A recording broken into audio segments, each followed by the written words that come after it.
The 1970 Plymouth HEMI Superbird looks like it was built for another planet, but its true purpose was to dominate Earth, especially the NASCAR circuit. Welcome to Scholar of the Roads on Two Guys on a Ride. This outrageous piece of muscle car history didn't just break the mold, it shredded it at 200 miles per hour. Today we're unpacking the wild story behind a car that was banned for NASCAR for being too fast. We'll talk about styling, specs, production, collectability, and why the HEMI Superbird is still a conversation starter at any car show.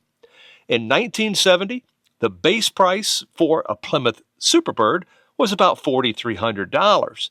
That's about $34,000 today when adjusted for inflation. A jaw-dropping bargain for a car built to chase Richard Petty's checkered flags. Visually, the Superbird didn't just turn heads, it spun them.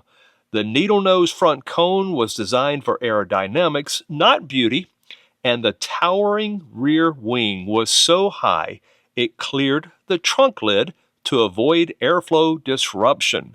And add in pop-up headlights, the Roadrunner graphics, and a color palette loud enough to wake your neighbors, and you've got one of the most recognizable cars ever built. Now, let's talk about features. The Superbird came with a signature horn that literally beeped like the Roadrunner cartoon. It also had a reinforced rear window plug for better airflow, hood pins to keep everything locked down at speed, and of course that iconic wing that could double as a picnic table. Under the hood, absolute madness. Buyers had three engine options: the base 440 Super Commando, the 446 barrel, or the legendary 426 HEMI V8. And the HEMI, it cranked out 425 horsepower and a whopping 490 pound-feet of torque, launching this full-sized aero warrior from 0 to 60 in under 5.5 seconds. It wasn't just a muscle car, it was a wind tunnel weapon. Dimensionally, the Superbird stretched nearly 19 feet long, with a wheelbase of 115 inches, and it weighed in over 3,800 pounds and sipped premium fuel at a less than thirsty 10 to 12 miles per gallon. Not exactly Prius territory, but who's counting when you're doing 150 plus on the track? On the road, the Superbird feels surprisingly planted. That massive wing actually worked, providing real downforce. The ride is firm but manageable, though you're not exactly carving canyons in this thing. It floats, it roars, and it owns every inch of the road it touches. Back in 1970, this car went head-to-head with the Ford Torino Talladega and Mercury Cyclone Spoiler 2.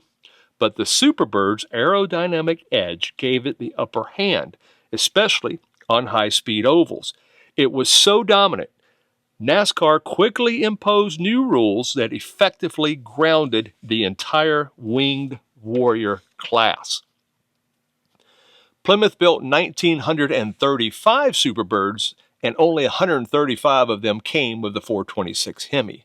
That makes HEMI Superbirds incredibly rare, especially with original drivetrains and paint.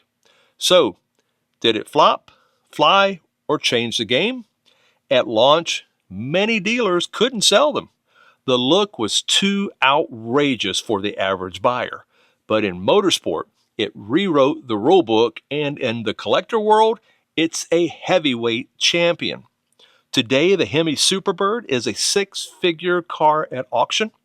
Values have skyrocketed, especially for numbers-matching HEMI models, and these aren't just collectible, they're sacred, a rolling relic of a time when aerodynamics met muscle and the rulebook was still being written.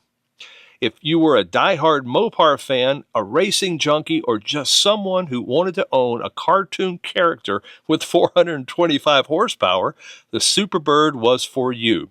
And decades later, it still makes grown adults lose their minds at car shows. This has been Scholar of the Roads, where history meets horsepower and every mile tells a story. Don't forget to like, subscribe, and share your thoughts in the comments below. Thanks for watching.